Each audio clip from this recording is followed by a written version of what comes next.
Afficheur à 7 segments et décodeur correspondant. 2. Les afficheurs. 2.1 Tube compteur. 2.1 Le décatron. Il était utilisé comme tube compteur dans certains calculateurs électroniques. Il comporte une anode centrale entourée de 10 cathodes. À un instant donné, la décharge ne se produit qu'entre une seule cathode et l'anode. Entre les cathodes adjacentes se trouvent des électrodes de transfert auxquelles sont appliquées les impulsions à compter. À chaque impulsion, la décharge est déviée d'une cathode à la suivante. Lorsque la décharge a fait un tour complet du tube, une impulsion de comptage est envoyée à un second tube similaire qui marquera par exemple les dizaines. Il suffit d'ajouter d'autres tubes pour enregistrer les centaines, les milliers, etc. Ces tubes sont abandonnés, ils nécessitaient en effet une décharge de 200 volts et l'usage de transformateurs.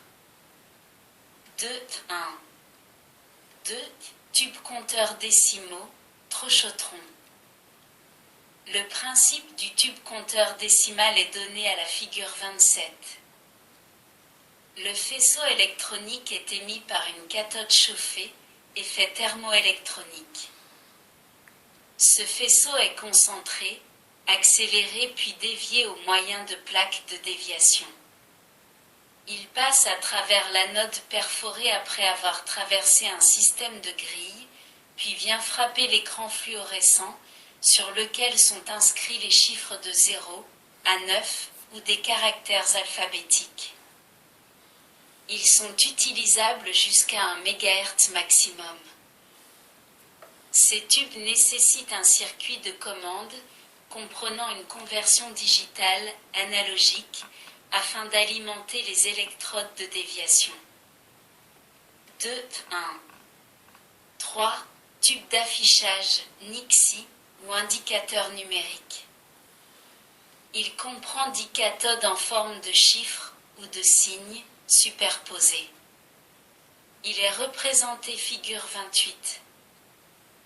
L'affichage d'un chiffre lumineux est obtenu par application de la tension convenable, environ 160 volts, sur la cathode correspondante. Bien qu'elle fût lancée dans les années 60 par Burroughs, cette technologie, quoique ancienne, se rencontre encore. 2.2 Afficheur à 7 segments et décodeurs correspondants.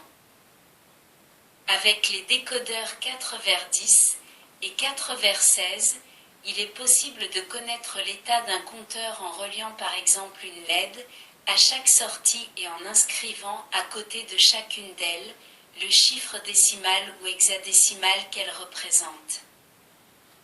La figure 29 montre un décodeur 4/10 à sortie active à l'état 0 avec son réseau de LED associé. Cette méthode est cependant peu pratique car elle nécessite l'usage de 10 ou de 16 LED et que la valeur numérique de l'état du compteur n'est pas vraiment affichée en clair. C'est pourquoi il a été créé des circuits plus complexes, offrant la possibilité d'afficher directement les signes correspondants. Ces circuits sont appelés afficheurs ou en anglais display. Le terme afficheur ou display désigne tout circuit permettant d'afficher en clair une valeur numérique ou alphanumérique.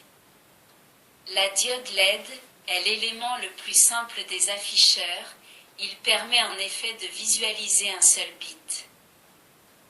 Il existe également des afficheurs spécialisés tels que les cadrans de montres numériques. Les écrans vidéo permettent également d'afficher des informations. Toutefois, il existe un type de circuit permettant d'afficher des informations en code décimal ou hexadécimal au moyen d'une matrice de 7 segments constituée de cette diode LED, C'est pourquoi nous appellerons ces afficheurs, afficheurs 7 segments. L'afficheur à 7 segments permet de reproduire les signes 0, A9 et AF. Il comporte également un point appelé dp, de décimal point, en anglais, qui n'est autre que l'équivalent de notre virgule décimale. Chaque segment est désigné par une lettre A, B, C, D, E, F, G et le point par dp. La figure 30 montre la disposition de ces segments. La figure 31 représente un afficheur 7 segments complet dans son boîtier. En commandant convenablement l'allumage de certains segments, on visualise les nombres désirés. Pour visualiser un 0, on allumera les segments A, B, C, D, E, F. Pour visualiser un 1, on allumera les segments B, C et pour un 2, les segments A, B, G, E, D, par exemple. Les combinaisons utiles sont représentées pour un circuit décodeur décimal à la figure 32. Le circuit interne d'un afficheur 7 segments est très simple. La figure 33 illustre les deux cas existants. Figure 33A, les 8 LED sont reliés entre elles par leur anode. Il s'agit d'un afficheur à anode commune, alors que la figure 33B, les 8 LED, sont reliés par leur cathode. L'afficheur est dit à cathode commune. Dans les afficheurs à cathode commune, pour allumer un segment, il est nécessaire d'appliquer sur les anodes correspondant au signe choisi une tension positive afin que les diodes correspondantes s'allument. À titre d'exemple, la figure 34 donne le brochage d'un afficheur à anode commune de marque Monsanto, ainsi que son schéma équivalent. Il est clair que l'on ne peut commander un afficheur de ce type directement avec les sorties d'un compteur binaire. En effet, celui-ci requiert une commande spéciale pour faire apparaître le chiffre décimal choisi. Il convient donc d'intercaler entre ces deux circuits un décodeur 4/7, comme vous pouvez le voir dans le schéma synoptique de la figure 35. Nous avons affaire à un décodeur 4/7 pour lequel nous pouvons dresser la table de vérité. Sachant que les entrées correspondant aux segments A, B, C, D, E, F, G seront par exemple à 0, cas d'un afficheur à anode commune pour un segment illuminé et 1 pour un segment éteint, nous pouvons établir une correspondance entre le code binaire représentatif du chiffre décimal choisi et la combinaison nécessaire pour le visualiser.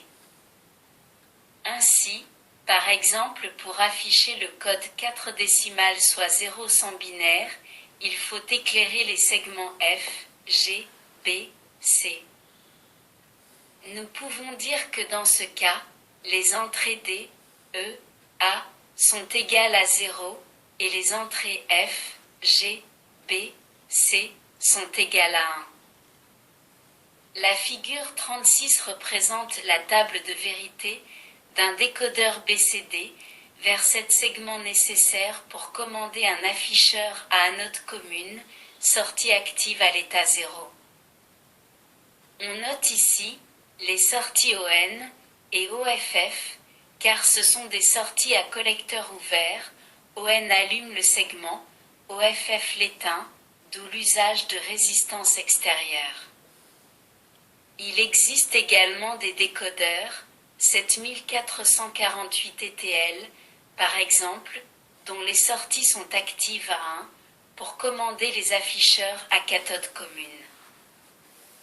Généralement, les 4 bits du code BCD sont indiqués par les lettres A, B, C, D ou D, est le bit le plus significatif de poids 2 puissance 3, tandis que celui le moins significatif a un poids de 2 puissance 0.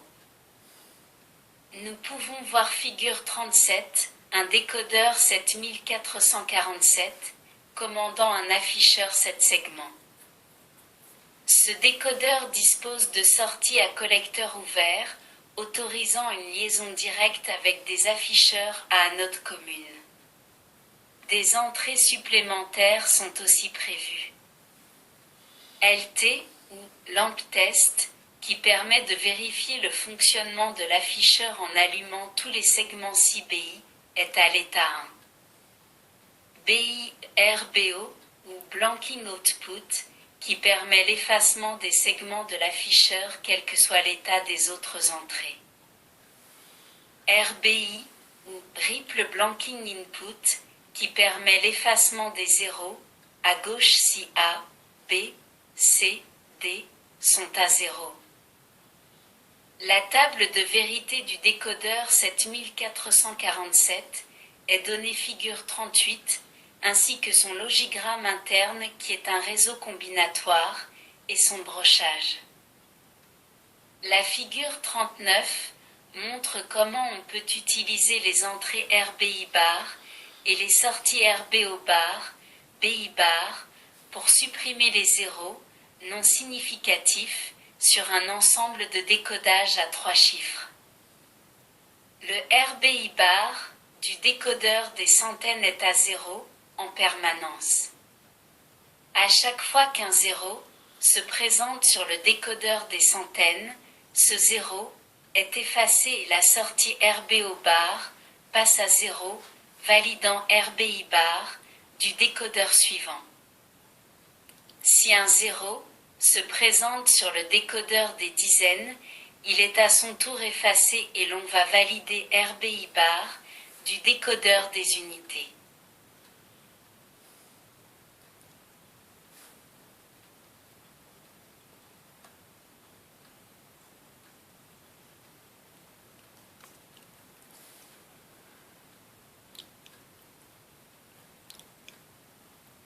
Merci de votre écoute. À bientôt.